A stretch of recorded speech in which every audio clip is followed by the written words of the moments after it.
Hello, this is Steve at Hydrogen for Health.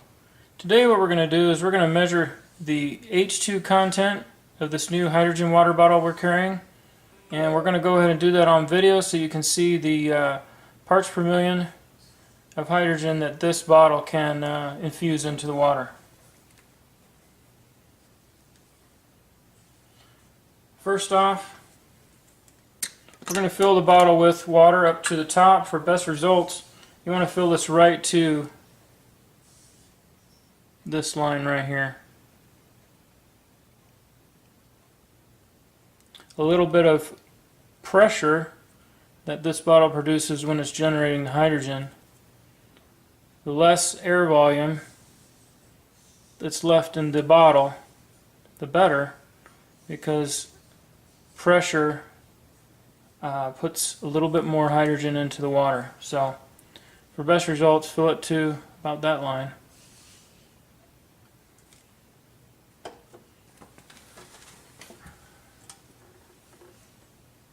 Okay, we're going to go ahead and fill the bottle up.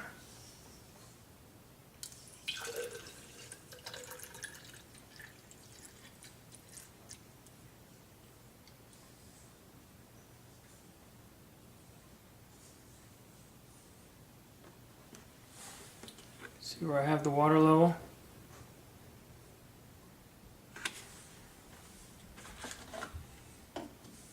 Now to replace the cap and firmly tighten it. The blue light indicates that it will put hydrogen into the water for 5 minutes. We'll hit it again, it turns green. That will put hydrogen into the water for 7 minutes. We're going to leave it on the 7-minute setting, and when it's done, we'll measure the hydrogen content with this meter here.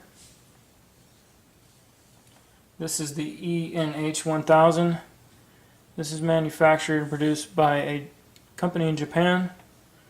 Very accurate meter. We'll be using that to tell us how much hydrogen is in our water.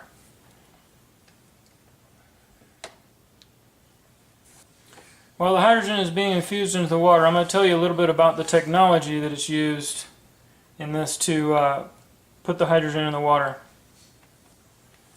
What this bottle uses is a PEM cell, or proton exchange membrane cell, and on the membrane it has SPE, that's solid polymer electrolyte. Basically all that means is it has a electrode in it, 2 electrodes. One's a positive electrode and one's a negative electrode. And when you apply power across these 2 electrodes, it splits water into hydrogen and oxygen. Hydrogen will collect on the negative plate and oxygen will collect on the positive plate. So what this bottle does is it puts a membrane in between the 2 plates. This is a solid barrier between the positive and negative plate, so that when the reaction happens, it separates the hydrogen and oxygen from each other. So the oxygen will be on one side of the membrane and the hydrogen will be on the other. What we've done in this bottle is we have the water in contact with the hydrogen side, so that only hydrogen is put into the water. On the other side of the membrane, the oxygen is created and it is exhausted out the bottom of this bottle, right down there.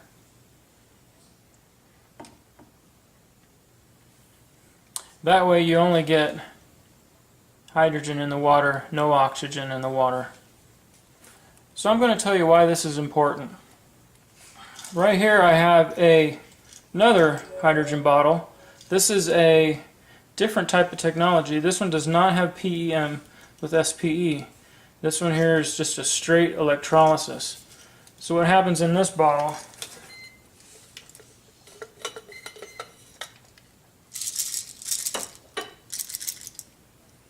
I don't know if you can see that with the beads there, but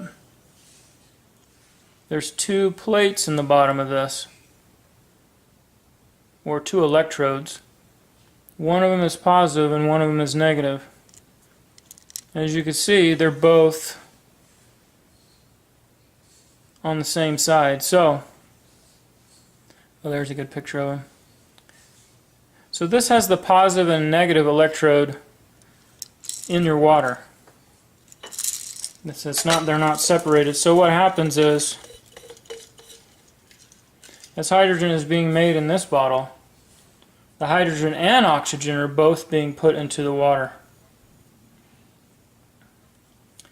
And when the oxygen is being put into the water, there's not as much room as there would be if you just had straight oxygen. So the hydrogen content is usually pretty low on these, between 0.4 and 0.6 ppm. So when you split out the oxygen and exhaust it through the bottom of this bottle, you're only putting straight hydrogen into the water.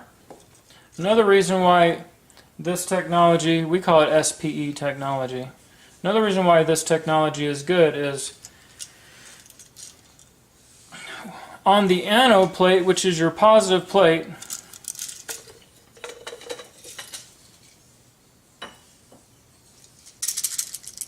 different things are created on that plate. If you use water that has any chlorides in it, that's basically any salts. On the positive plate, it'll generate chlorine and a little bit of ozone on that negative plate. So what happens is you get basically tap water, any mineral water, any kind of water other than distilled water is going to have chlorides in it. So that's going to be converted into chlorine and ozone gas, and that's going to be put into your water. That's why this technology is so nice. Your drinking water is completely pure and safe to drink. No chlorine, no ozone in the water at all. Okay, the light's just turned off. Let's go ahead and check the ppm.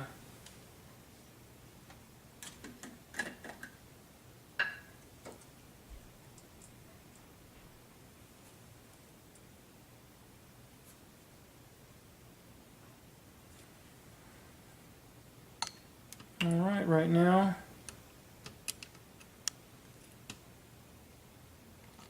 it's showing just over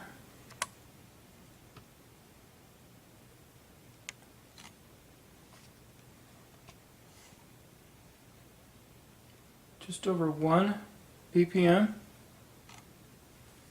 or 1035 ppb.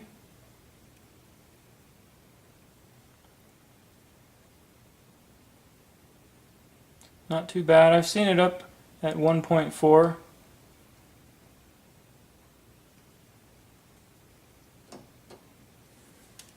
If you run it for another 3 minutes,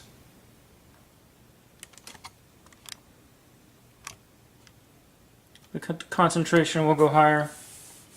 And also, this is a new bottle.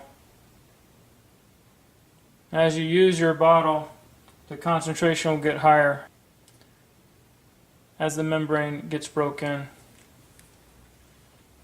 For example, this is my personal hydrogen bottle that I've been using for the last 8 months, and we'll take a reading on it as soon as the indicator light goes out.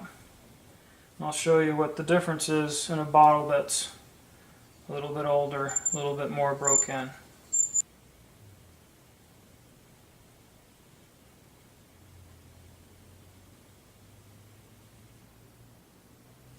Okay, indicator light's gone off. Let's take a look at the hydrogen content in this 8-month-old bottle.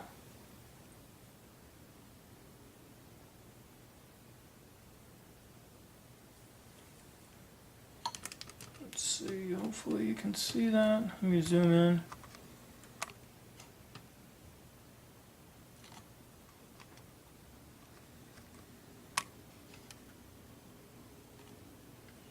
As you can see there, it's about 1480 ppb.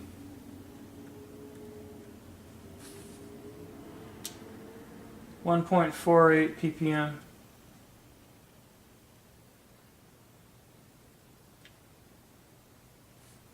One more thing I want to show you on this new bottle we're carrying is it has another different capability that it can do. Let's pour the water out. This bottle has the ability to attach other bottles to it. So we take off the upper there, and inside here it has its threads. There's some threads in there to hook onto any 1 or 2 liter type water bottle. So if you take it, you can screw it right to the top of that. Tip it up. And you can put hydrogen right into the drinking bottle.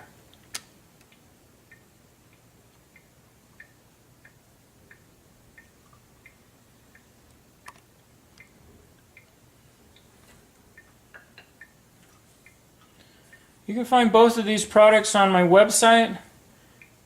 It's www.hydrogenforhealth.com. Hydrogen, the number 4, health.com. If you have any questions, please feel free to email me. You can reach me at steve@greenfuelh2o.com. This concludes this video. Thanks for watching.